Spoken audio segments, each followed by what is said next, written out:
Hello, and welcome to the Great Game Debate Podcast, where friends come together to talk about video games and our lives. I'm your host once again, back from moving hell, Caden Berthay Lane. And joining me, of course, is none other than the godfather of the debate himself and resident Blackbird father, Jonah Gomez. What's up, man? How was the move? I mean, it was hell. My wife's 6 months pregnant, so I had to move entirely by myself. Oh, and man. if you ever tried to manhandle a 200-pound foam mattress up and down stairs, oh man, dude, that was something. I just had to tap into a part of my brain that I didn't know existed and rage through it Guts Berserk style. But Or dude, just making grunting sounds and whatnot the entire time. yeah, I'm just screaming incoherently. My wife's hiding in the corner. Yeah. I totally understand. After my daughter was born, the day after, we had to move into our new apartment, Jesus. And so I 100% get it. But I thankfully had help, so I'm sorry, dude. That sucks so. We're bad. Good. New place is better. It's a huge improvement. We got internet. We're good. Heck yeah. Steven, the Sassiasi, how have you been, mate?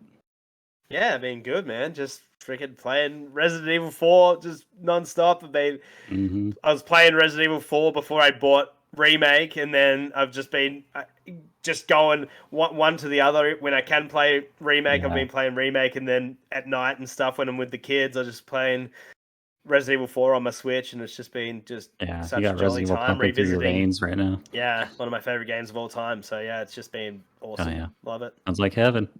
Yeah. And for lack of a better nickname that we haven't come up with yet, I'm gonna start calling Mateo the little baby boy of the Great Game Debate Podcast. How you doing, Mateo? That's an interesting the youngest, oldest member. Yeah, that was fun. I like that. I'm doing all right, dude. It's been sick time over here in Austin for me. Lots of people love spring, and I hate spring because everything changes. All the weather changes. My sinuses fill up. Don't like it. Yep. Been in sinus hell the last 3 days. Yeah. And our special guest this week on the podcast is none other than returning guest and friend of the show, Ryan Stabell of, I was going to say Spelunkers, but Friendly Fire Games. Nearly got you. Well, thank you. Thank you for having me. Caden, I'm amazed I didn't get a phone call or a text to help you move because I live less than an hour and I own a pickup truck. Well, it's about an hour. Rookie move.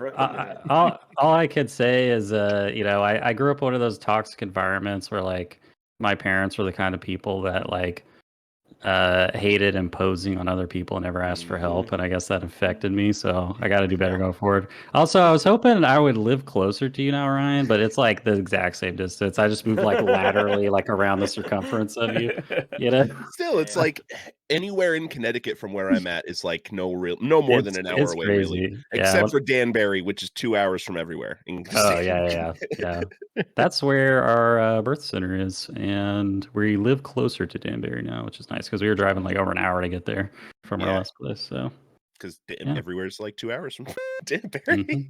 Well, I realize now that we didn't talk about an icebreaker, but I hope you all stopped by the Brightlands and picked up the Forbidden Blade because it's time for the icebreaker. That was an Octopath Traveler 2 reference. Thank you for that. I needed that. I can't confirm that the Forbidden Blade is actually in the Brightlands. It was just the only place in the game I could remember in a second.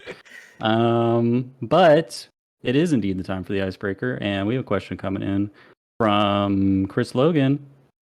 When you're gaming and have to pee, how long do you wait before you finally pause and take care of it? All right, I got an answer for this, and this is recent. This was last night. So we were in the middle of a very heated Fortnite match, right? And we ended up winning with 30 kills. But you don't pause Fortnite. You play through the pain until you get that dub. And we got the dub, and then I got to go to the bathroom, and it was sweet bliss. It's probably the best urination you've ever Yeah, experienced in I'm your riding life. on the dopamine wave and Yeah. peeing at the same time. It's great. It's like when you go on a 5-mile hike and it's like the best water you've ever had in your life. Oh, absolutely. Like the weird inverse nerd version of that. I'm one of those people that like almost never plays multiplayer games, so I just have the luxury of if I gotta pee, I go. Unless you're playing something like a Souls game or Monster Hunter that inexplicably doesn't let you pause the game, even though it's a single player game. Ryan, you got any strong thoughts on the topic of gamer urination? Yeah, I think it depends, right? Like when you are playing single player for the most part, pause, I'll go pee, not a big deal. But there are those games, multiplayer and not, just that like the first wave of like, oh, I gotta piss, I can push that away. It doesn't have to be right now. Yeah. And then the second wave comes and it's like, and you look out and you're like, someone's in the bathroom, I'll wait. But the time that third and fourth wave comes, that's when you're in some deep, unpausable cutscene. It's going to force you to wait for another 45 minutes. So, maybe an hour and a half, it's That was Fortnite for me last night. I was like, oh my God. Honestly, though, the pressure on my bladder made me so much more accurate. You're like fighting your way to the bathroom. No, exactly, dude. I went like ultra instinct. Medical emergency. I went ultra instinct. I hit every single one of my sniper shots. There's no wasted ammo, 100% accuracy.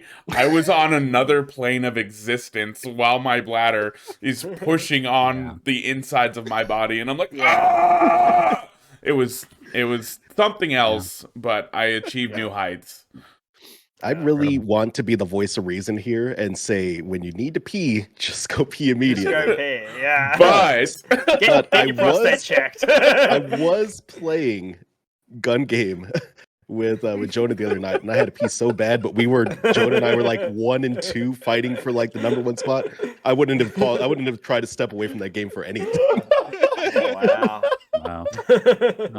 Well, I do recommend that you urinate at least every 2 hours, because if you hold your pee, you could cause yourself damage to your bladder. You can give yourself problems with your pelvic floor muscles. So yeah. Or it can increase your your KD in Fortnite. So you really gotta weigh. Yeah. You gotta weigh that up. Yeah. Start drinking a half gallon before you when it's like when you're actually your bladder is so full that you actually become paralyzed, like, and you've got to hunch walk. That's when it's like, okay, I probably should have. Oh my God, this question turned out so much better than I thought it was going to. Thanks, Chris. Great game debate, brand adult diapers. Gamer diapers. Oh my God. Let's see if we can get that printed at Redbubble. Yeah. Battle piss. All right, our second icebreaker comes in from Randall Reborn in the Discord. Thank you, Randall. Marry, date, or kill these video game mechanics. Pet the cat or dog. Fishing, or board game / card mini games. Steven. Oh my God. No. Nothing is in fishing and card games. No 2 games are created equal. Sometimes fishing mechanics are so fun. Sometimes fishing mechanics are so either overcomplicated or bad. Like, I don't love it in freaking Twilight Princess, for instance. I don't like fishing in Twilight Princess. Oh man, I played so much fishing in Twilight Princess. Yeah. When you go to the fishing hole, dude. Oh, the fishing hole's so good. Fishing in a short hike. Yeah, awesome. Love it. Oh man, like fishing in Animal Crossing so good. But I kind of want to kill fishing. It's so hard to say. I don't want to kill fishing because I love it in video games, but I've done 30 years of fishing. What about... I don't think I've done enough card games, and I've done card games for also 20 years. I love card games ever since I started playing. Obviously, I never knew how to play the Pokemon TCG when I was freaking 10 years old, but like no one did. Everyone was just trading them. But yeah, so like I think I could go for more card games. I'm probably gonna marry card games, and I'm probably gonna kiss petting the dog. I'm not gonna kiss the dog. I'm kissing the petting of the Disgusting. Good distinction. You're disgusting. dog. This is interesting because there are so many games that are just the entire game is fishing. So if you kill fishing in video I games, know. like do you kill that- like a dredge? Like do you kill like Dredge is it's a boating simulator game. We just boating Yeah. around, but not doing anything, never making being money. Wait, are you scared. saying I can turn Dredge into like Cthulhu wave cruise race? ship? But you sounds only dope. go like 5 knots an hour. Yeah. I would play that. I've got my ship up to like 80 some odd knots in that game. Ooh. Damn. Cthulhu wave race, let's go, Yeah. baby! So considering your current infatuation with the fishing game Dredge, Mateo, how are you feeling about this question? I am definitely in my fisherman era. So I've got to marry the board game card game mechanics. I'm such a sucker for stuff like that, dude. There's been some Ooh, very hell yeah. mediocre games that I've played just because I'm addicted to collecting stuff Yeah, and yeah. building decks. Mm-hmm. Got to date the fishing thing. I'm in my fisherman era. I don't know if it's gonna last. Is but that we're what happens when pretty you go steady into right your now. 30s? Is you just turn into your fishman era? Yeah. Yeah. Oh, okay. What happens? I guess. It's- I guess. you get It's gonna I get got all of 2 us. Dude. you get years. that, Start playing that Cabela pro hunting bass games. fishing hat and all that. Yeah. I've got my lures. Oh no. And we can get rid of petting the animals. I'm fine with that. I'm not a huge animal person. I've never gotten anything out All of it. right, so I'm gonna bounce off of Mateo, and I'm gonna agree 100% with that list. That's fine. Okay. I might switch fishing and the board game around, but get Nintendogs out of here. I don't want it. Get that Throw it in outta the here. trash. Garbage. I understand petting the typical- dog and petting the cat is cute, but what's it doing for gameplay, brother? Well, maybe Oh. that's why they haven't made one in like Mario 20 Odyssey, years or dude. something. The dog like finds all the secrets. If the That's- dog is useful, yeah. does it still count as just like a pet the dog mechanic though? And No, we're just talking about the ability to pet the dog. It yeah, doesn't yeah, mean yeah, pet yeah. dog. See, Steven, It's a reward. in Breath of You're the still not Wild, dog killing people with knives. in Breath of the Wild, you can pet the dog all you want, but the dog needs something in order to help Well, you you can't out. pet the dog in Breath of the Wild. You can't? I thought you could. I don't Nope. know. Either way, you give the dog dog food, and then the dog goes and helps you. That's not petting the dog. Yeah. See, you don't even need petting the dog. Yeah, yeah. My So point. that's- Jonah- my Tough point. Jonah, what love. if I- Tough love. Jonah, what if we repackage this a bit? What if I told you that for 800 V-Bucks, you could get an emote where you pet a dog in Fortnite? It's like, oh, I'm Now back. you're speaking my language. Yeah, I'm sitting at like Mary fishing because I got a long history of JRPGs fishing. You know, I got mediocre, forgotten 7 out of 10 PS2 RPG Dark Cloud. Love it, addicted to it, replay it very often. Great fishing mini game, but I think I'm gonna have to go with killing the mini games because they honestly they stress me out when there's so much depth to them that you're spending an extra 2 dozen hours like Yeah. I'm talking like Final Fantasy X Blitzball like Yeah. I mean level 5 is bad for it. Like I don't know if you guys ever played Rogue Galaxy, but there's this whole mini game that's like chess, but you go out in the world and you capture little bugs and you make them fight each other on a chessboard, and it's like that's another like 20 hours added to the game if you want the platinum trophy. You know? All right, It's just- Caden, you can keep your RPGs, and the 4 of us will get together and play Mario you guys- Party. No. See you Exactly. later. See Oh, what? yeah, I'm Mario Party's actually. fun.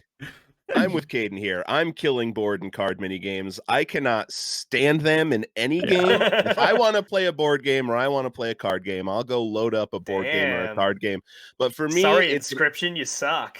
no, it's not a mini game though. An Yeah, inscription like that's that's the whole game, like Gwent in Witcher Yeah. for me, right? It's Okay, like that's yeah, yeah. a Never slap again. in the face Never of again. disrespect to me because It's like I'm so already easy. devoting 80 hours to the main game, and now you want me to put in like 10, 15 more to focus on on this separate other game you wanted to make, just make Gwen as a set. No. They did make Go Gwen to as hell. a separate game. Well, they did, but they just should have done that from the first Okay, I place. see what Like you're saying. it's like a disrespect to your player's time in my mind. Like if you want to make that, go ahead and make it as an add-on or something. But like nothing breaks immersion more than having like a time-sensitive mission, and it's like, would you like a hand of Gwen? seriously, so I'm with you, Caden. I'm killing those mini games. I think I'm marrying pet animals, honestly. That just makes me happy in every game it's in. Not everything has to be a gameplay reason. Yeah, Puts it just a feels smile good. on my face. It's good gaming, people. Yeah, dude. And we'll be dating fishing because I started Dredge last weekend and it's good.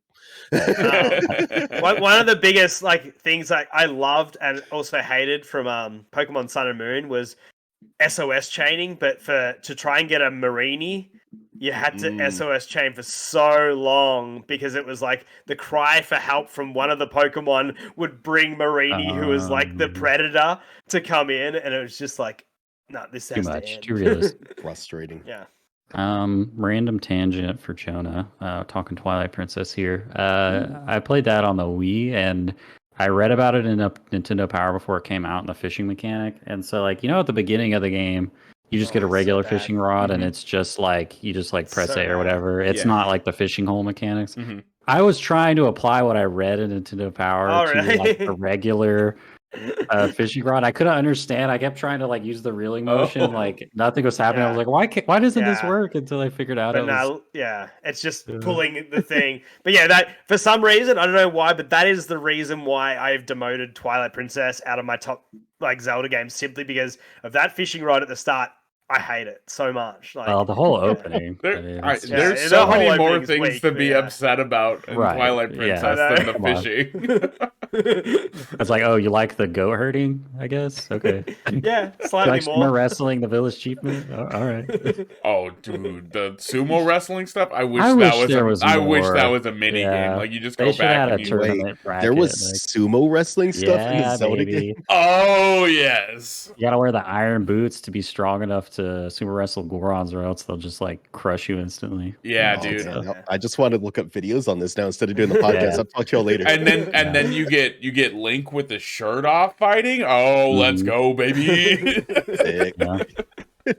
Sounds like we just need to have a fishing versus mini games debate, probably. Yeah. Seems like this is a hot topic.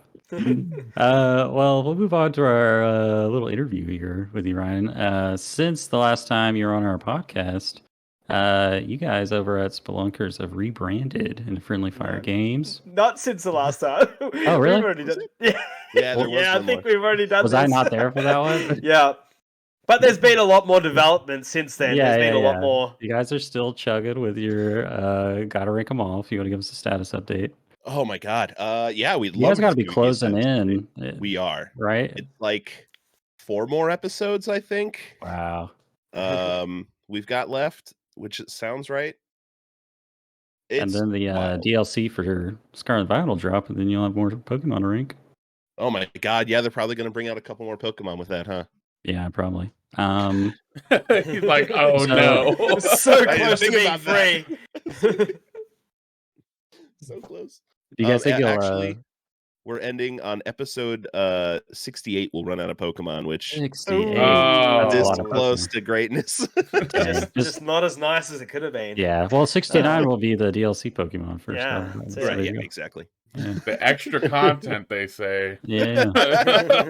So I know you guys over at Friendly Fire also were able to attend PAX, right? Which is super cool. I'm sure you guys have made a breakdown of how all that went and everything on your own channel if anybody wants to hop over there and check it out. But is there any thing you kind of want to throw out as a highlight of your trip, or just like a fond memory, or any cool people you got to meet or anything? So I think we're going to go with the 2 cool people we got to meet, the very fun, just like happenstance meetings that happened with Preston and me. So the first one was we were sitting in the media overflow room because I love this story. The silly people at PAX gave us media badges. Yeah. And so there's this whole separate room that you can only go in if you've got a media or a content creator badge, and it's just got charging ports and it's got lockers you can stash your stuff into if you need to. And It's just a spot you can rest away from the crowd. Yeah. Which was very nice. And we're just sitting in like the overflow room, so it was super quiet in the first place. And these two gentlemen come walking in, and one of them notices Preston's shirt, which just says Draft Punks, and they're like, "Oh, cool! Have you ever been to Draft Punk out in Seattle? It's this bar, blah blah blah." And then they get talking about food from all around the country, and Preston's complaining that you'll appreciate this, Mateo, cannot find good queso in in New England. That's a problem. That is a I problem. concur with that, actually. He's living in Connecticut now. Yeah. We're going back and forth like 10 minutes when the guy says, "Oh, I should introduce myself. I'm Jerry. I founded PAX." And Whoa. Preston and I have to do all things possible to keep our floors or our chins off the floor. And he winds up having to leave like a minute later. A guy comes in and he's like, "Oh, I think I'm supposed to be interviewing you." He's like, "Yeah, cool, whatever, man." He's like, "I don't really know what it's about." He's like, "Yeah, I'm sure we'll figure something out to talk about." That's awesome. Wow, that's chill. I guess he was drinking before. Yeah, it's just chill. Yeah. That's awesome. That's so cool. And then the other happenstance meeting that y'all got to hear beforehand. So I was at this was on Saturday. We got to demo for a game called Go Go Town, which does look very fun. It's little Animal Crossing. It's a little Stardew Valley, but it's being made by some developers out of Queensland, Australian team. And in their media bag, they gave us some Tim Tams, which are delicious. I would say so, Steven. Amazing. Amazing. Respect. Respect to Tim Tams. So I'm walking around the show floor with Tim Tams just sticking out of the backpack that I bought up there at the show, when I get a tap on the shoulder, and I turn around, and it's this attractive blonde lady who says, "Excuse me, would you mind giving me a Tim Tam? It would mean a lot." And I didn't really catch the accent the first time. And I'm like, yeah, whatever, you can have a Tim Tam. And I pull out the package, I hand it over, and she grabs one. And then I hear the accent. "Oh, thank you so much. You know what this means?" I'm like, okay, there's the Australian accent. That makes sense why, like, you saw Tim Tams. You're like, please, oh my God. And then like a minute or two later, we're walking away from a Corgi's Cozy Hike, the booth we were waiting at. And Preston says, "That was Alana Pierce." I'm like, you could have mentioned that. Dang. But it's really cool how, like, it doesn't matter. Like, everyone was there to just enjoy and talk about the things we love and nerd out over and geek out over. And it didn't matter that I'm this YouTuber that no one knows. Yeah. I had Tim Tams and Alana Pierce wanted one. Hell yeah. Always keep Tim Tams on you is the rule. Yeah, you never know. Correct. Yeah. Alana Pierce could be anywhere. Mateo, that's it. when we go to PAX this year, let's get a bunch of Tim Tams, and we'll say free Tim Tams on our shirts. Just bait. Just bait it. Put it down as breadcrumbs. Yeah. Ooh, piece of candy. Yeah, right. I think that's the sentiment I've seen more than anything. All of the media outlets that went to PAX, just how it feels like the first time really since lockdown that people have really just been able to get out there and mingle and socialize and make connections and just share the love of gaming. So it's really cool. I'm glad you got to have that opportunity. It was my first PAX, and getting to go with media badges was wild. Yeah. That's so cool. But yeah, I mean, and they said this was the first year it was back to like normal attendance numbers from pre-pandemic. So there were like 130,000 people there over the 4-day weekend. Yeah, it was crazy. Whoa. Yeah. And so you've been doing a bunch of Twitch streams through Draft Punks and stuff, and doing playthroughs of a bunch of games. What have been the highlights of demos and stuff that you've played? Ooh, big highlight for me was Pacific Drive. We all saw that at the Sony Status Play last year. So interesting. And I'm a big car guy, me, love my car games. And I was intrigued, but like, okay, well, what exactly is this game? I need to know a little bit more. And we got 15 minutes or so of demo time, and I got what I needed to know, and I'm very excited. It's not so it's not something like Snow Runner or Mud Runner and it's simulator, but it's nowhere near as arcade as something like Forza Horizon, right? So like there's consequences for going off-road, but you're not going to get stuck in 12-inch deep mud. Nice. There's car customization, but it's not as granular as like Car Mechanic Simulator. It's point at the engine, press and hold one button, and the whole engine just pops out in your hands in one piece. You can throw it across the lawn and put a new engine in your... Nice. in 15 minutes, did you get a death at all, or? Yeah, so it's run based. At the Yeah. end of the demo, like when you die, it said, you collected 0 anchors. So like you're in this Pacific Northwest, very supernatural stuff going on. A sentient ball of floating tires tried to steal my car while I was driving it. Oh yeah, that happened to me the other what? day. Yeah, I was gonna say, yeah. Oh, is that just a thing that happens out there? Oh yeah. Yeah, okay. I'm whipping the wheel around while I'm driving up here. I'm coming along just a piece of road, and I look over to my left in a clearing, and there's just like 30 or so mannequins that are kind of vaguely glowing red. Didn't decide to interact with them. That's Okay. all. Wow, Avoid they not really investigating. hammered it down what it's like to be in the Pacific Northwest. Yeah, I'm glad I live on the East Coast. the fields of Realism. mannequins that just glow. It's really eerie.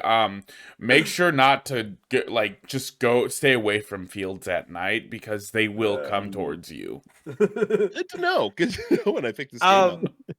My question there, when you're explaining like the set pieces and stuff, how wide is the playable area?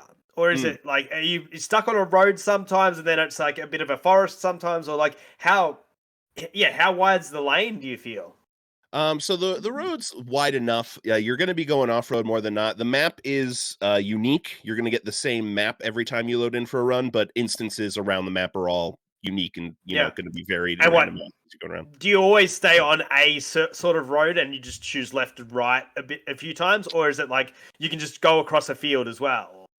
Totally just go across the field. You're probably going to need to because you're going to be driving along a road when just like 4 or 5 huge death saws come up from the ground and try to hit your car. So you're going to need to avoid those probably. Classic death saws.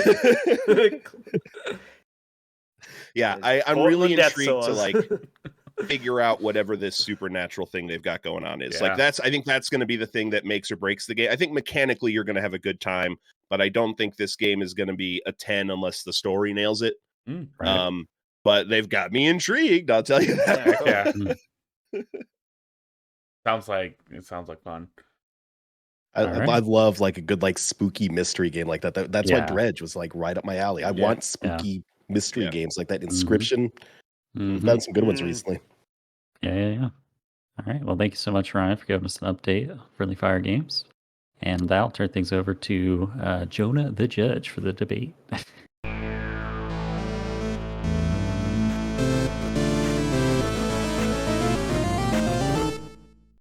All right, it's time for the debate. And kind of going off of the theme that we had last week, we've got a Soulsborne debate, the ultimate Soulsborne debate, some might say. Now, when I say that, a lot of people are saying, oh, what Dark Souls game are they picking? Nah. Let's get Dark Souls and Demon Souls out of here. This is all about Bloodborne versus Elden Ring, baby. Flash the Titans. Representing Bloodborne, we have Ryan and Mateo versus. Whoa! Well, I thought we were defending Ghosts and Goblins, dude. Well, that game is way harder than any of the other two. Like Bloodborne, we're gonna switch it up, and we're gonna do Bloodborne versus Elden Ring versus Caden and Steven representing Elden Ring. Now, today it's gonna be a little different. We're going to have Caden and Ryan doing the opening statements and Mateo and Steven doing the rebuttal. Then we'll flip it back over to Caden and Ryan to close it out. Ryan, as our guest today, would you like to start or close the debate?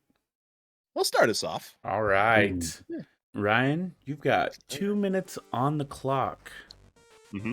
Ready, set, debate. All right, so let's start off with a story about when I was just a small boy living in Connecticut growing up. You know, I'd bounced off of Dark Souls. I tried, I saw the game, I heard about its reputation, and I stayed away for a very long time. It wasn't until I was dating an ex who owned it that I decided to throw it in their Xbox and try it, and I got absolutely destroyed. Demolished by that first demon. and was left wondering what even to do without a tutorial, not knowing to read the floor markings, and it scared me off of the rest of From Software for forever. For years, it was something that was just like, I'm glad those people enjoy those games, but they're not for me. Until a little game called Bloodborne. Friend in Canada convinced me to pick it up on a steep sale. It was like $15 if I remember right. And I put it in, and he gave me a few pointers. He didn't tell me everything to do, but he's like, oh, well, these are your tutorials. Read those. They'll tell you what buttons actually do. And well, you want to level up, we'll try and find this thing. And, like just the little nudge you need to get started. And then he's like, but I really want you to try and get through Papa G, Father Gascoigne on your own. Like, he's kind of a skill check for the game. And I'd really like you to try and do that on your own. Like, all right. 30 seconds. And I think I went on for like a week and could not beat Papa G. He finally got in there, helped me get through Papa G. And now I'm wondering, am I even good enough for this game? I can't beat the first boss. I get to Vicar Amelia, and I wipe her on the first try, and I'm fucking hooked, boys. All right, I can't put Bloodborne down. And that's a game I think people have with a lot of the FromSoft stuff, but I think it hits hardest in Bloodborne for me personally. Very good. Personal anecdote. Yeah. Appealing to the hearts of the people. Yeah. All right. Strong open, I feel. Aiden, you've got 2 minutes on the clock, sir. Yes, sir. 3, 2, 1, debate. All right.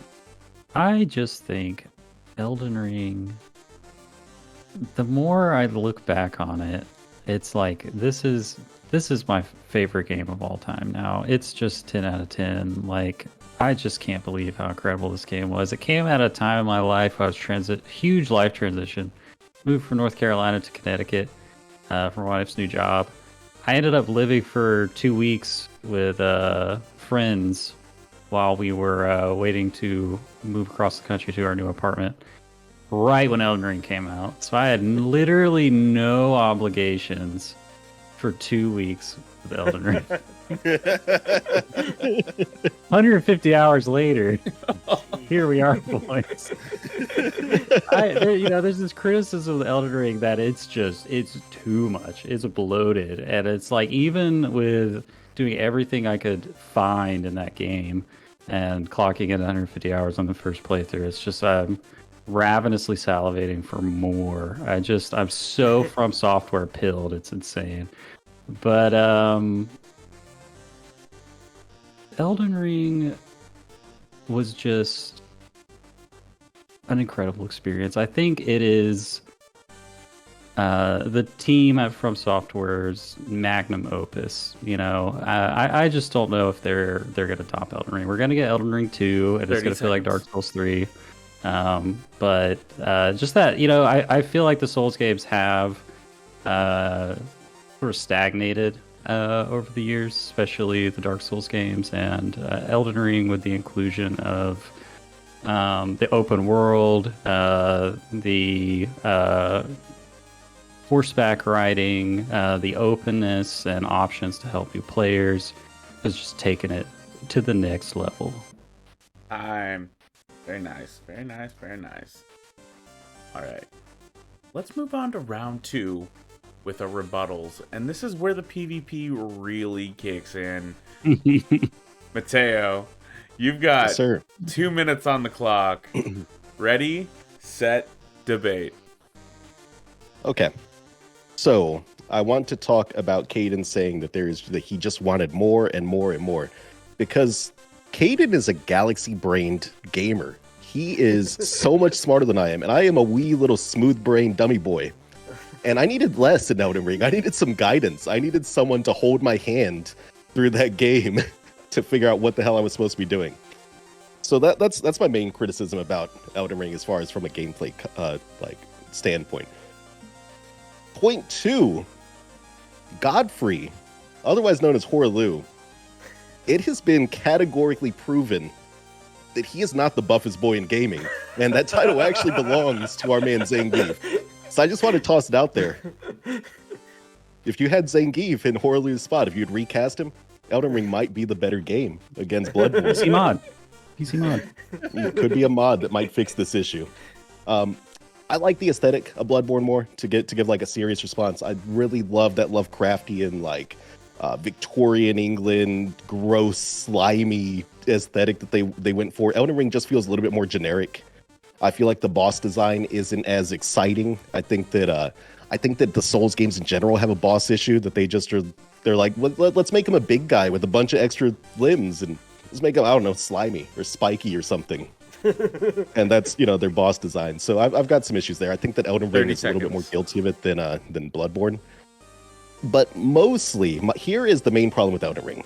This is the problem no one wants to admit in this game. But here's the main problem. It's distracting George R.R. Martin from finishing his damn book series. And we can't distract that man anymore. He's going out of his way to find anything to do besides finishing those books. And we just need to let the man focus. Stop making him make games. Just write the books, George R.R. Martin. Bye. I yield my time. Man, that was so good. Solid. Now, I didn't get to say this before, but Caden, you meant to pull at the heartstrings. You meant to say, when I was a wee lad of 27, and I first booted up Elden Ring. Yeah. All right. Steven, it's time for you to parry and riposte. Let's go.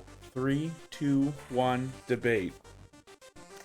Look, I'm not saying it doesn't look beautiful, but there's something wrong if you don't include a tripping mechanic into a video game like Bloodborne when everything is so wet. Like they needed to have taken a cue from Sakurai with Smash Brawl and added tripping because everything is just covered in either like piss or mucus or blood or just rain. It's like it would just be such a terrible experience just trying to just navigate that world without falling over on your ass. So that is instantly where I the ludonarrative dissonance was just too much for me. Not only that, but I'm sorry, I don't need to see the same reused assets of a coffin in every single corner of the map. Same coffin everywhere. You want to talk about, Elden Ring has reused bosses. It has like 4 of the same bosses.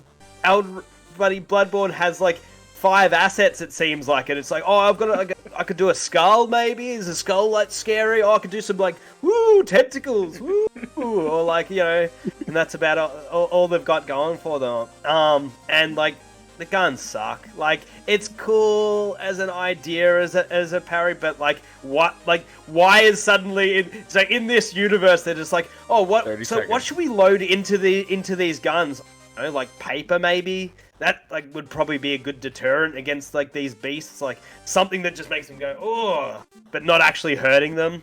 And of course, like Elden Ring has a jump button, a dedicated jump button, that instantly makes the game better. The end. All right, leaving 5 seconds on the Nice first table. Steven, when I'm jumping in real life, I roll before I jump too. I've got to sprint before I jump. I kind of had some flashbacks. Steven said, like, the world of Bloodborne, it's covered in either piss, rain, blood, or muck on the ground. And I was like, oh man, that just sounds like downtown Portland. Is this Pacific Drive again? We're just in the background. Oh, jeez. Oh. All right, let's go into the final round. Final boss fight, taking it back to Ryan and Caden. Ryan, got 2 minutes on the clock, sir. 3, All right. 2, 1, debate. All right, so I want to talk about a few things, the points aside from my story that I didn't get to. So let's talk about how, yes, aesthetic. Mateo, I'm so glad you brought up aesthetic. I do think Bloodborne aesthetically stands out from the From Software games. Not a lot of games in the first place have Victorian Gothic Cthulhu as their vibe check, and God, does Bloodborne pass that vibe check so hard. I think Bloodborne's story is much more straightforward than Elden Ring's story. I think it's a more interesting story than Elden Ring's, and it's a more memorable story than Elden Ring's. I think the worst thing about Elden Ring is that I wanted to play it once and put it away. I think the best thing about Bloodborne is that I beat it and I immediately wanted to start another playthrough, or I immediately wanted to start that New Game Plus, or I immediately wanted to delve into the Chalice dungeons. There's so many ways to replay Bloodborne and to get more of that fix without having to just start over again in this immense, huge open and kind of, for a second time around, kind of just oppressive open world. It's just so bad because I have restarted that Elden Ring playthrough, and like the second time around, it does not hit the same. It still feels great, don't get me wrong, but it does not hit the same way.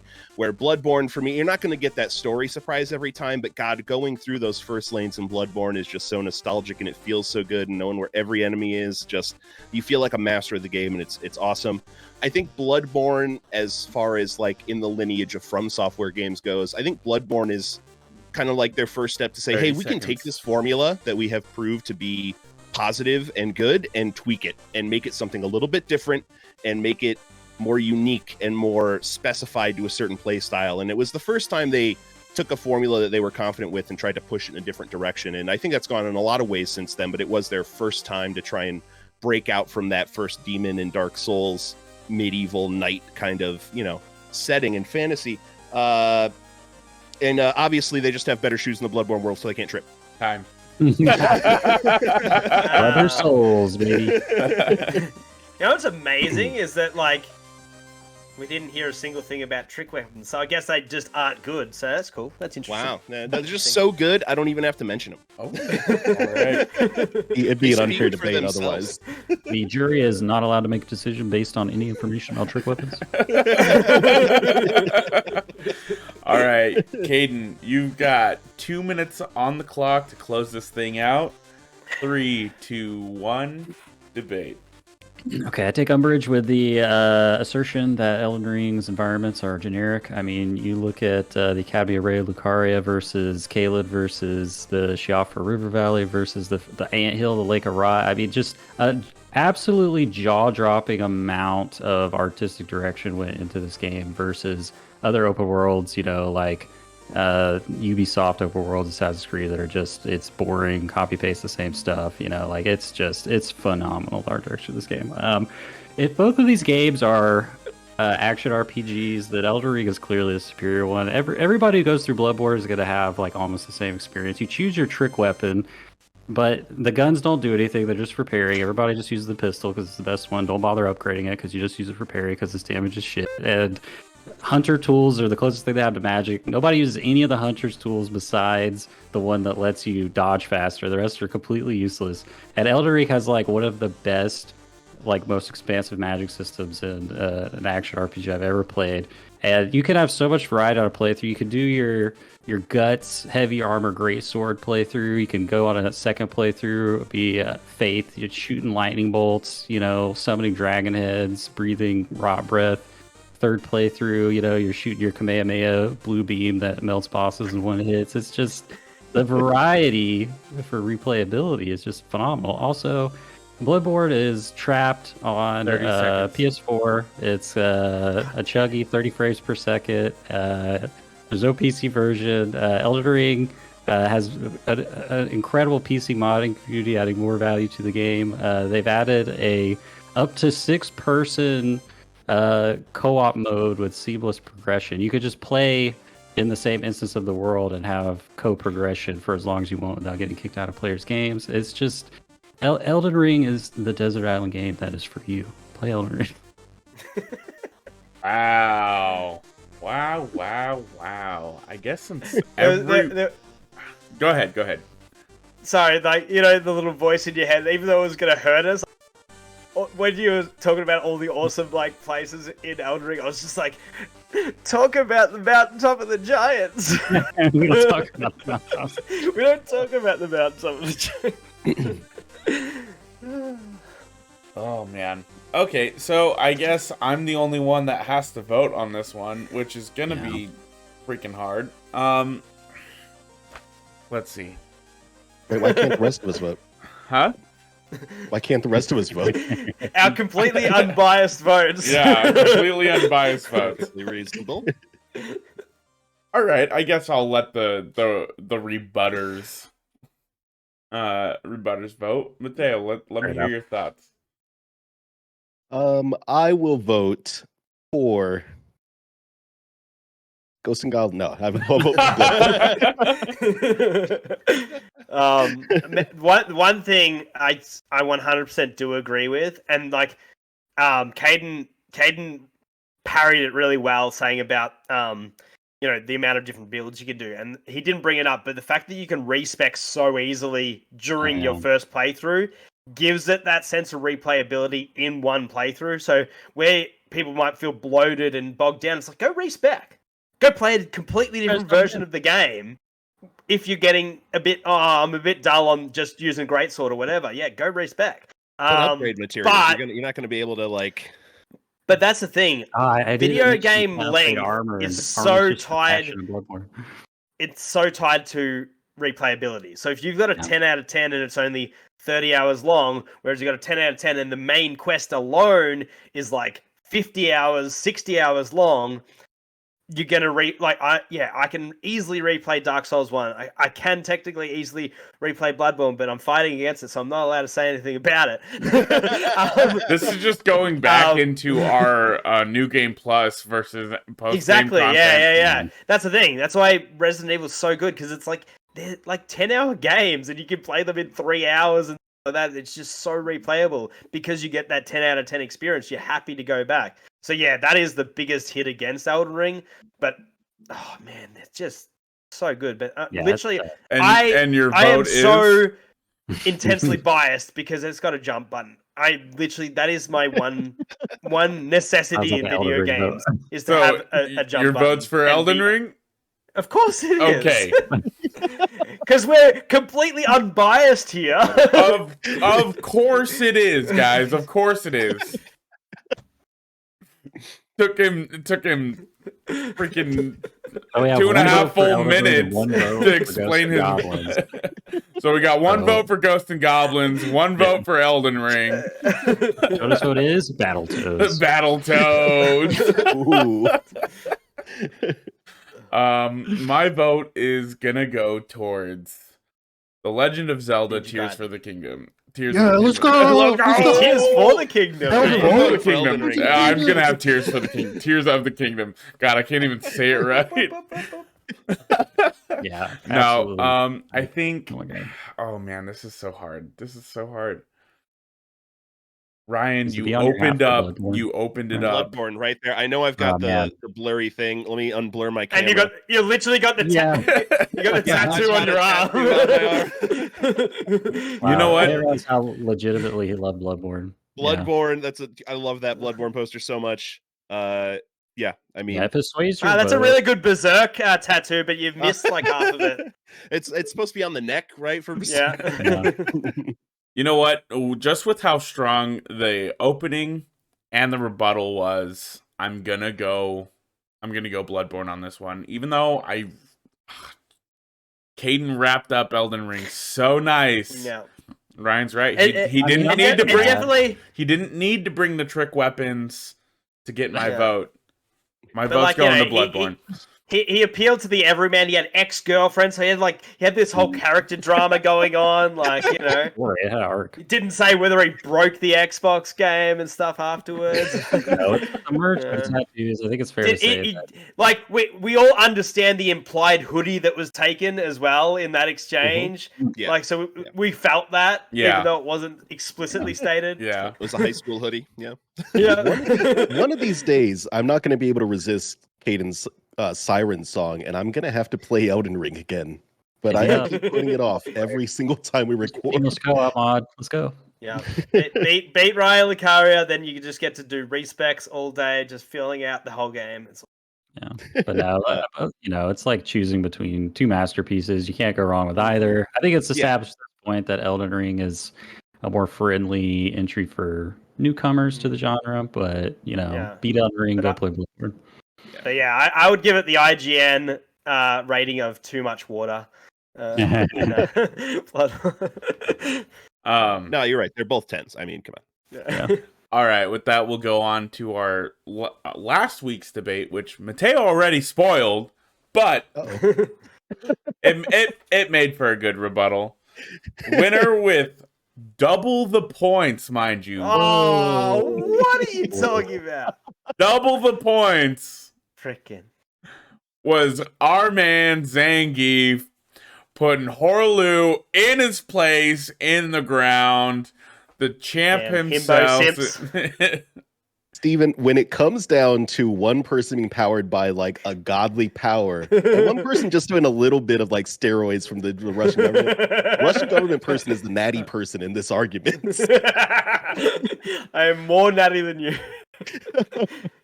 Steven, you're just upset because you lost.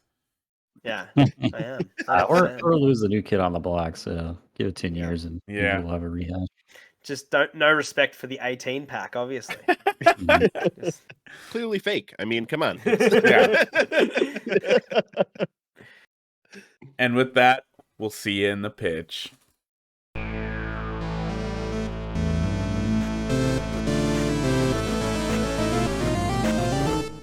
It's time for the pitch, where a handful of our panelists will have 2 minutes to make an elevator pitch for a game they've been playing, and the other panelists will have to decide if they will buy the mystery game or not based on the pitch. This week, stepping up to the pitcher's mound will be myself and Ryan. I suppose I will go first since Ryan is the guest. Yoda, if you could count me down, please. I got you, baby. Caden, you got 2 minutes on the clock. 3, 2, 1, pitch. All right. I'm talking about a game, freedom of exploration. It just says, play who you want to play, go where you want to go. There's almost not even really a main story. It's just like, here's some storylines, pick the ones that interest you the most. And then like, they're like, hey, do you want to buy a ship of sail to travel the high seas and find mysterious islands dotted across the ocean as well? And you're like, hell yeah, I do. And you get optional dungeons, optional bosses to unlock optional gear to make you more powerful.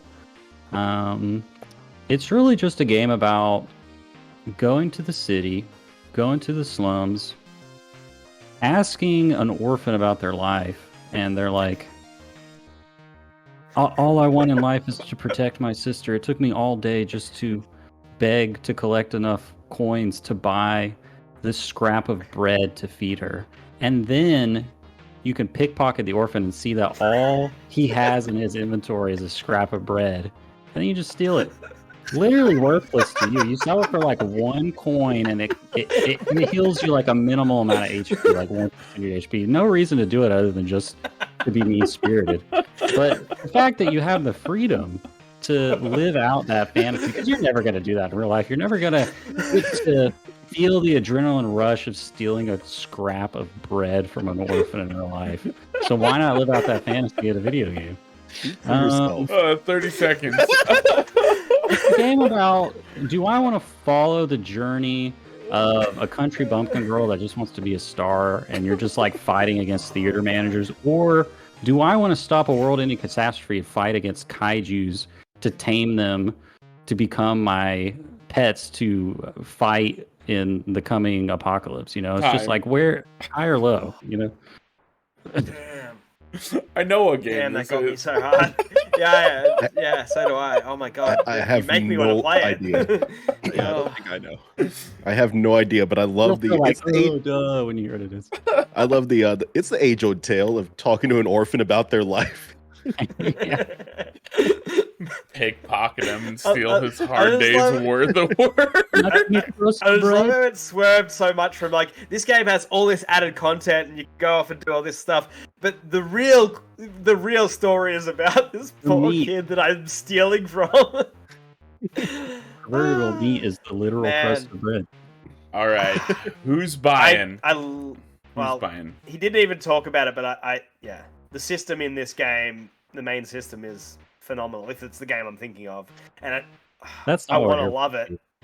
I want to love it. So yeah, I also want to steal from this kid. Yeah. Yeah, I'm in. I could use a scrap of bread right now. Yeah, I don't think that kid needs it. Yeah, I'm fine with that. I'll make a I'm, wrap burger. It's whatever. I'm in. Sometimes something is so weird that you just need to see it with your own eyes. Yeah. I'm out just because I know what this game is, and I don't. Yeah. What if I told you if you're a PC gamer, then you can through legally gray means play this game for free? Ooh. Only I'm grey. Grey's good, isn't it? Listen, I'm already here to make steal from sure- orphans. Yeah. Just make sure you got your VPN on. Okay. And delete your search history, delete the torrent. Don't seed the download. Use incognito mode, guys. Why do you got a Yeah. search history? The game may or may not be torrenting on your PC for free, or buying legitimately through the Nintendo eShop is Octopath Traveler 2. Yay! Yeah. I've been kind of playing this game throughout my move process as just a chill, de-stress game, and I think I'm coming up on like 60 hours in it or so, and it's just something about it. It's just like a really chill game, throwing a podcast or whatever while you're grinding through a dungeon. And the aspect of like the path action, so every character you unlock, this is the JRPG, you unlock your party members. They each have 2 special unique actions they could do in the game world, depending on if it's day or nighttime. And every time you come to a town or a city in the game, it's just like this very satisfying process of like Stealing picking from apart, orphans. Yeah. Picking apart the pockets of orphans to find the bread crusts underneath. But no, it's the satisfying process of almost like undoing like a puzzle box, like layer by layer. It's just, there's something really satisfying about it for me. And the game, it's the same as the first game where you choose the storylines of the characters that interest you, and I guess they like culminate and tied together at the end. But it is weird in a JRPG to just have that freedom of like, it's not an open world game, but because it's zones, but it feels kind of like open world because it's just like go do whatever, and the only thing that's stopping you from doing anything is if you're just under leveled and too weak and like the monsters in the area are crushing you. But barring that, and it's one of those game systems like Bravely Default or something that you can break, so you can go into an area like 10, 20 levels above you if you know what you're doing and get through it. My only concern, because like it happened with a lot of people with the first game, is does it have better forward momentum? Because I feel like a lot of people got all 8 characters in the original, and then you sort of just you're not like being forced to do anything. It's like, oh, do you want to do quest 2 of this person or quest 2 of this person? And you sort of just go around just grinding, and then you go fight a bunch of cat cheese or whatever. Go get freaking level 80, and then you kind of drop off the game. Yeah. They try to do little things like they create these secondary quests called crossed paths, where once you complete chapters of certain characters, you get side stories that focus on those 2 characters, and they introduced like Tales style skits where the characters will talk to each other. But I honestly don't think it like does that much to improve the problem that the first game has. And it is unfortunately one of those games where it feels like, oh, it gets good after 20 hours, because that's when you get all the characters to do the chapter 1 for all the characters. But that makes sense. My problem with the first game is it just didn't feel very cohesive. It felt like I was playing like 8 different games basically, and they kind of touched. I honestly feel like this game has the same problem. Like they tried to address it, but I don't think the things they did to address it really improve it that much. So combat and music still top tier. Yeah. The weird thing is I bounced off the first game, but I've stuck onto this one. I'm addicted to it now, and I'm honestly kind of having a hard time explaining why. It just feels better for some reason. I don't know. Yeah, so, I feel like that seems to be consistent. Like a lot of people seem to just like the second one more. Yeah. No, the games journalism circuit for this game is like everybody's like, oh, well, the first game sucked. This game's like a 10 out of 10. It's like one of the best JRPGs in the last 10 years. And I'm just like, I don't know why, but I guess I kind of agree. I do want to say this, like this comfy podcast game time period that we seem to be in. It's one of my favorite in gaming. I love a podcast game. Just a minimum brain game that I can put a podcast on. One of my favorite things lately. Yeah. All right. For sure. Ryan, are you ready? Oh yeah. Oh, he's excited too. I messaged you in January and said I have a game to pitch. It's been months I've been sitting on this. All right. We've waited long enough. You've got 2 minutes on the clock. 3, 2, 1, pitch. I bet none of y'all have ever heard of this game. This game is short. It's sweet. It's to the point. You could beat it in probably under an hour. I think I took maybe an hour and a half. I let myself really enjoy the experience. It's a game made by someone you know very well. If you recognize the name Daniel Mullins at all, maker of Inscription, Pony Island, Hex. It's a simple game, and it sets out to answer a question that we all face. What are we doing here? What is life? What is our purpose in life? In this universe, do we have a purpose? Are we large enough to even matter in the grand scheme of things? And you know what? It tackles it in under an hour. It really does. Wow. You may not like the answer, but it does propose the question. Nihilism. Provide you with an answer. It's really fun. It's well designed. It's an idle game, and it's free. It's an idle game. What? And it's an idle game with an ending, which is very rare. I enjoy a lot of idle games. I think they're great for mobile games because there's things you can kind of just check in a couple times a day, make a few upgrades, and then close your phone again, and they're doing work in the background. They're really good mobile games for me. So it's a genre I really enjoy. But to have one that like concludes is unique. That doesn't happen very often. And it like concludes satisfyingly in a very fun, unique way that left an impression on me that is almost definitely going to last till Game of the Year talks, in a way that I don't know a lot of other games in this kind of bite-sized category would, for me personally. Right. And I'll cede the rest of my time. I am open for questions, everybody. Wow. 20 yeah, seconds. Well, I got like the most impactful philosophy from like 30-minute credit scene from that game. So like, yeah, of course I'm in, especially if it's free. Yeah, Steven, hell yeah. do you want to say what that game is for our audio listeners? Nier Automata. There you go. The best ending credits in any game other than like Smash Bros. Games. Hell yeah. I mean, I don't even know if I need to ask more questions. I mean, you're talking about an hour to hour and a half long experience that answers the meaning of life and is an idle game. I mean, like, how could I not play it? I'm like, And how? in. What's the gameplay like? Between the numbers 42 and like 42. I don't want to have to spoil anything. So the gameplay is like the first time you open up this game, you're presented with a screen that is managing the Nile River civilization. Oh man, I don't know what the game is that I thought I might. With time, you move on to the Yangtze River civilization and one other river civilization. I think it was in India. I can't remember the name off the top of my head. And as you trek forward on your quest to find, you know, what really is the meaning in the universe, you go through many different civilizations. To, you know, in the playthrough of this game. I don't want to give things away because it is fun. All right.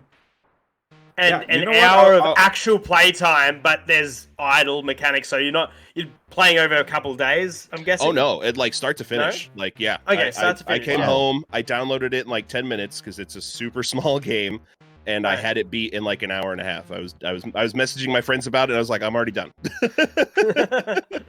Wow. Damn. That's great.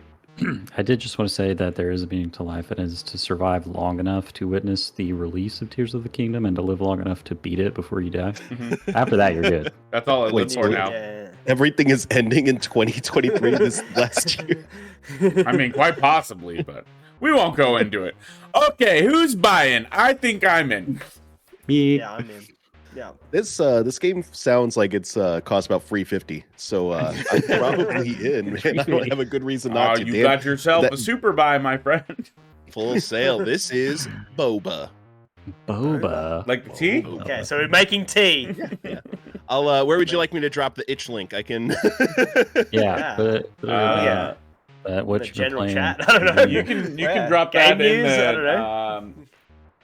Here, let's see. You can drop that in community creations, and then you're already putting a link, so you got a link for Boom. the creator. Hell yeah. Harvest resources, impose your will, discover the unknown. Created in nice. 48 hours. So he I'm made all this about for the as a game imposing jam my game. will. Wow. Man, to be a Game of the Year contender for Ryan and to be a Game Jam game made in 48 hours is truly a feat of game design. Yes, Daniel left a Mullins strong has impression for me. he has a weird, wonderful brain though. Like, Yeah. Yeah. Plain Inscription. To be fair, I've only played 4 games so far this year. It's been slow, but I feel Same, like I'm gonna honestly. at least bring it up in honorable mentions. Like it left an impression on me in the first week of this year, in a way that most games that come out early Mhm. don't. You know, they just kind of get forgotten about and fall off. Yeah, for Wow. sure. Excellent. Heck yeah. That Well, is I guess awesome. that has been our pitch. Check out Octopath Traveler 2 and Boba. One of them will not cost you anything. One of them will cost you $60 US. and you're stole for stealing from those orphans. Yeah. And with that, I'll turn things over to our resident game master, Steven, for the game.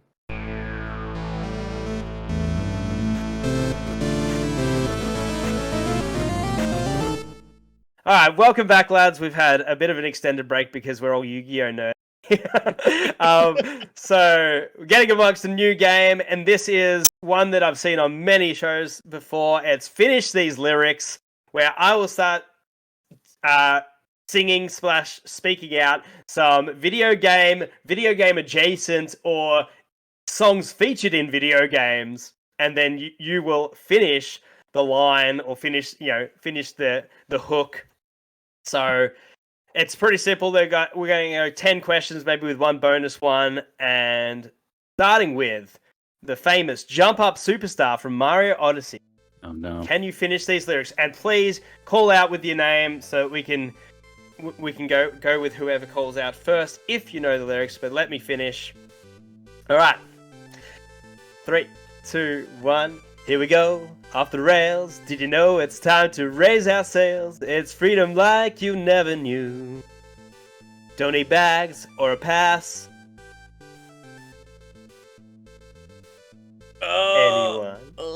Anyone brave enough? If you're strong, you can fly. You can reach the other side of the rainbow. Did you Google it? No, that's Sonic Boom. Oh.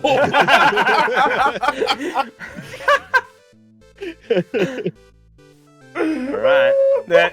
Everyone getting it. I can even do the next line and there's one last line to finish off the, Okay, do the next hook line. is so don't need bags or a pass. Say the words, I'll be there in a flash.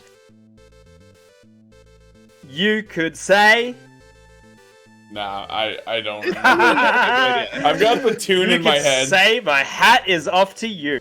Alright. Now this one, Caden has no excuse. Oh, Alright? dear. Caden, no Pressure's excuse, enough. Caden. From Snake Eater. Oh, man. All right. man. I give my life, not for honor, but for you. Snake Eater. In my time, there'll be no one else. I don't know if that's the next line. Yeah, or that's not. 100%. That's the next line. He got it. That is I've been 1 kidding. I can get point. them all wrong after this, and I'm fine. All right. Moving on. We've got Go Tell Aunt Rhodey from Resident Evil 7. Oh. Can you finish this hook? Oh, Go tell Aunt Rhodey. Go tell Aunt Rhodey. Go tell Aunt Rhodey that everybody's dead. Is that right? wow. Well done, Kaden. It's Good smashing job. it. Whew. Alright, hey, this is going better than I thought. We had one stinker and we're coming back. We're all good. We're I'm all so sad we didn't know that one too, because it's an iconic song. Alright, this one's just for me, so I guess no one's probably gonna get this one as well. This is Weight of the World from Nier Automata. Oh, yeah. Yeah, I don't know. Can I just start Oh. saying words in different languages? I've only can finished get- the first playthrough. Yeah, we're gonna me too. move on. We're gonna move. I'm not gonna waste my time on some Give us your Near Autonomous rendition, though. drops right I here. might be able to get it, honestly.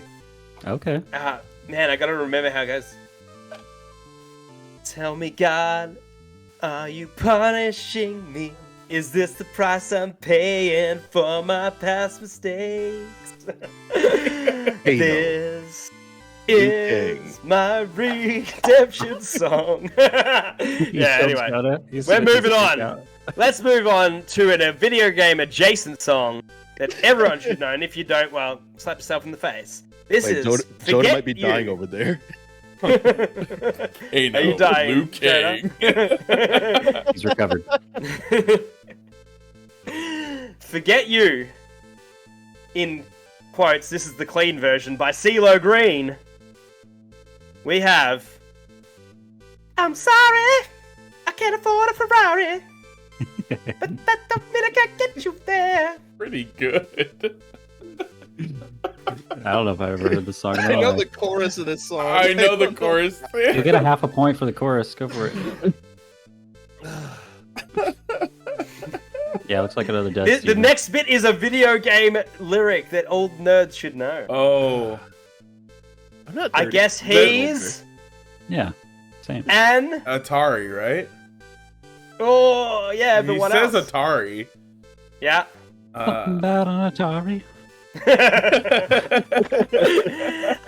I guess he's an Xbox and I'm more Atari. Oh. There you go. What a weird comparison. That doesn't even make any sense. That's like This someone one- who didn't know anything about video games read that. Yeah, 100%. All right, this one's for Jonah. This is a throwback. Oh, I This think is- I already know. This is the theme. No, it's not. Oh. This is the theme song for Sonic X, and this is a very, very easy thing to get correct. And I'll let everyone have a guess. You gotta guess how many times he says faster. Oh, So he goes. This is the start of the song. It's gotta go fast, gotta go fast, gotta go faster. right. faster, faster, faster, Yep. faster. Sonic X, right? He says it 4 times. Ryan said Ryan. Ryan said Ryan. Ooh, rules lawyered. Gotta go faster, faster, faster, faster, faster. Damn, he even did the Wow. syncopated part. Yep, that's You're robbed, that Jonah. is 2 points. That's 2 points there. That's a banger. But he didn't say I Sonic know, X Jonah. at the end, so He didn't say Sonic X. He did. Yeah, sorry. 1 point. 1 point All only. right, 1 point. I'll take it. Okay. All right. All I want, you can just get one line from this, because it lines up with the end credits as well. This is Still Alive from Portal. Now I can't remember how this song goes, so I'm sorry. Yeah. But there's no sense crying over every mistake. You just keep on trying Until you get a piece of cake. Oh! Till you get some cake. That's like I'm gonna give Right, half a keep trying. point. Can anyone get it right? That's a half a point for Mateo. until there. you get the cake. This was a triumph. I'm making a note here. Great success. That's a full Damn! point. I'm That's, gonna give the point to Mateo for knowing at least lyrics from Still Alive. It was Till You Run Out of Cake. Oh, Okay. That's a great song. It's so funny. Play Portal. Alright, this one. If we had, I think Travis here from the Draft Bunks, he would get this straight away. This is Begin Again from Sayonara Wild Heart. Any Sayonara fans out here? We got I no one. played it, so I probably heard the song once. Yeah, sorry. All right. Okay, okay. I have tried to forget all the pain and regret. People are gonna be so confused because I'm still listening to the song, not listening to the song. But you think I am? Are you just Thanks- listening to thanks, that Jonah. Yu-Gi-Oh bass It's drop just song Oh, listening over to and dude. over again? Yu-Gi-Oh bass I'm drops. definitely gonna be putting the Yu-Gi-Oh bass drop music at the end of the Ah. show. It's the last time. It's the last time tonight is the answer. Now, another one. Maybe all you guys are too young, except for Mateo, for this. We're going with Juicy from Notorious B.I.G. with some video game related raps. He comes at us with these hot bars. Super Nintendo, Sega Genesis. When I was back home, man, I couldn't picture this. Oh, that's it. Yeah. Oh, that is a half a point because it's not back home.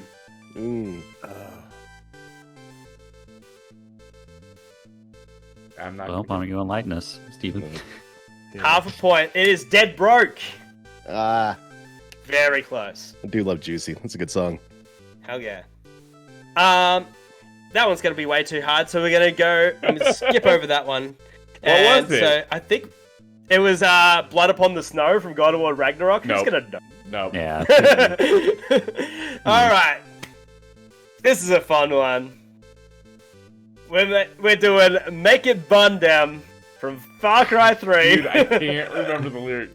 Okay. Well, all you need to do is do the end of the hook. All right. We mash up the place, turn up the bass, and make them all have fun. Skrillex makes the beats to burn them? Oh, it's so close. That's alright. I'd give that half a point. Is anyone gonna try for a better rendition? Never heard this song. It's in Far Cry 3 during the weed burning. Yeah. Is it a real song or was it? Yeah, made it's a real specific it's a for real the song game? that Skrillex made for the game. Yeah, I can't. Yeah, No half idea. a point. Skrillex, a blaze of fire, make it burn down. That's what it is. All right, that is the end of 10. Did you keep any score at all, Caden? Because you're doing that. Except you're No, not I think I got this 2 time. points, and everybody else probably at most got like think- a point out I of think a couple. Mateo half might points. be at two I had 2 points, I had one and a half. I did give double points to Ryan, although Okay. he didn't say It got- Sonic X, it got- so it got taken back, axed got 'cause he didn't redacted put to one. one. I think that's Caden or Ryan that won. I think. All right. Well, we'll do. Right, we're gonna do 2. We're gonna do 2 Winner more. takes all. Gotta do the DK rap because we've got to. Oh man. So Oh, man. all you need to know is the first line after DK's bit. DK, Donkey Kong. He's finally here, performing for you. No, Nope. that is the start of the song. Oh man.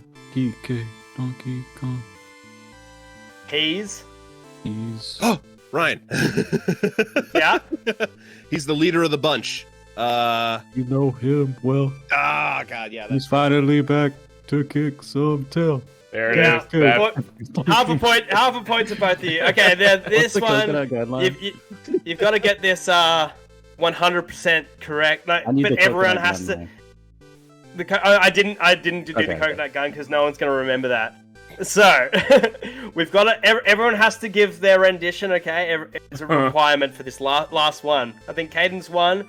Everyone has to give a rendition. This is Last Friday Night in Simlish by Caden Ferry. I don't even know Last Friday Night. Well, that's okay. You can go last, and you can just follow along. You'll know the you'll know the lyrics. You can join in too. Can I do mine as a spoken word? Yes, of course. Okay. Okay. I want to hear this. Please take the stage. It's Friday. Friday. Gotta get down on Friday. Always. Thank you, Rachel. Thank you so much. Oh, Because God. like tomorrow's Saturday as well. Like, yeah. All right. Our last one. Let's go. Last Friday night. Last Ruby do Yabi Danzo Double Imi Duka Mimi Shoop Sippy Gypsy Urfa Goop. I don't know why, but it sounds like a racist like stereotype making fun of like Indians or something. Like Yeah, a bit like that. Yeah. Oh, so man. just for everyone to remember, last Friday night is last Ruby New. So now it's just here. Last Ruby New. Ooby gooby Oh Phoebe doo. lay. Dag dag with Da. my chodo. dog. Okay, let's stop. Alright, you made us all embarrass ourselves on the internet, Steven. So you can move on, please. That thank was our God last this is one. the end of the show. Although I did really want to bring up, can I just, sorry, one final bonus Okay. one. This one's just for Ryan. So I want to shout out, this is the better Pokemon theme song. Mm. It's a whole new world it's a whole new way to see. It's oh god, I can think of the like tempo of the song. It's a whole new world full of possibilities, right? No, Ooh, close. close, yeah. With possibilities, something possibilities. It's a like, whole new place and a brand new attitude. okay. Still Yeah. gotta catch 'em all. It sounds Best you like can a be. early 2000s Christian rock song. Oh, it is. It 100% is. Yeah, It's- Striper covered it that one, I is. think. Yeah. I like the sentiment is- of the song. Like, no matter where you are, it's like they finally like develop rockets. They get them to Mars, and they're like, it's a whole new place, but still gotta catch these Martian Pokemon. Fuck up the ecosystem. Let's go. Yep. All right. Well, thank you so much, Stephen, for putting that game together. It was embarrassing for all of us, but hopefully the listeners find some humor in there. And That one might have been more fun for the listener than our map one last week, where we all just said, "Huh?" What? Yeah. So congratulations, we made it to the end of the podcast. Feel free to pat yourselves on the back of the back. It's time for the final thoughts. As our guest this week, Ryan, we'll give you first go. The final thoughts. Anything that's on your mind, or anything you'd like to shamelessly plug? The platform is yours. Well, check out Gotta Rank 'Em All. We're closing in on the end. I can assure you there will be some festivities before the temporary finale, because it's just going to be on pause until more Pokemon come out. But play. You know what, folks? Make sure to wish list your video games. I got to talk to a lot of developers who, were giving me some of the behind the scenes stuff, and wish listing is an important metric for them and for their publishers. So if you are interested in a game, make sure to throw it on your wish list. Heck yeah. Love that sentiment. Steven, final thoughts. No one knows the follow-up lyrics to I don't want to set the world on fire. Like, no one knows what's after that. Start a flame in your heart. Oh my god! Kaden gets extra 2 bonus Dude, points right there. That's the win right there. You throw like any Fallout music at me, oh man. And yet you didn't get the points, Jonah, so. All right, Mateo, final thoughts.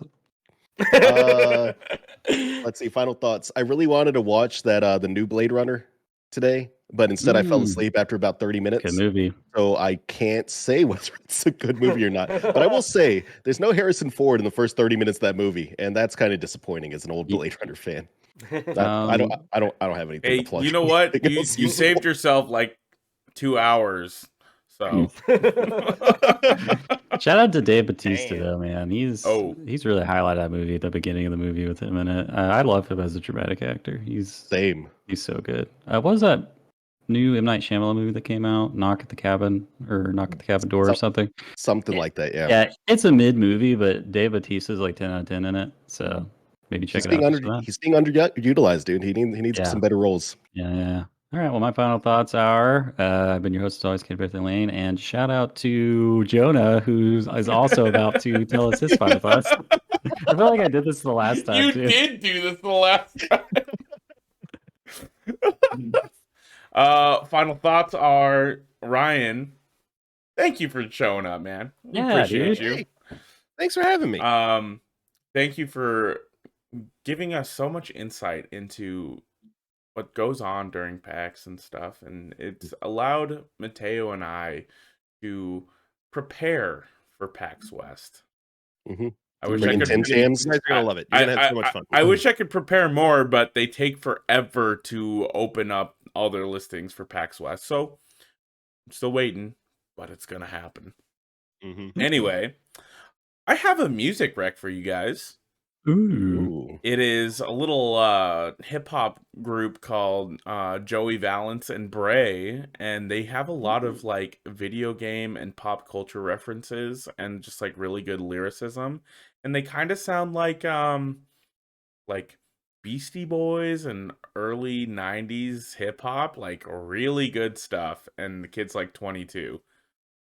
So, Nice. Sweet. that is my music rec for you guys. And I'll pass it back to Caden so he can close out the show. Not gonna lie, when you said Before we close out, sorry. you're good. Go, Caden. Well, when he said Joey, I thought he was gonna say Joey Wheeler, and this was gonna be a Yu-Gi-Oh thing. Anyway. Joey Wheeler the third. No, I was just gonna say before we go as well. Also check out Friendly Fire Podcast. They've been posting up their podcast recently as well, so make sure you check that out. Thank you, 100%. Steven. Yeah, so my final thoughts were just gonna be shout out to my boys for holding it down. Last recording when I was out, Jonah did a great job hosting. The game was great, Steven, and you guys had a great debate and everything. So it was fun for me to have an excuse to listen to the finished product and not know what was going to happen. So it was cathartic. But yeah, we're the Great Game Debate Podcast, and as always, happy gaming. Bye. Bye.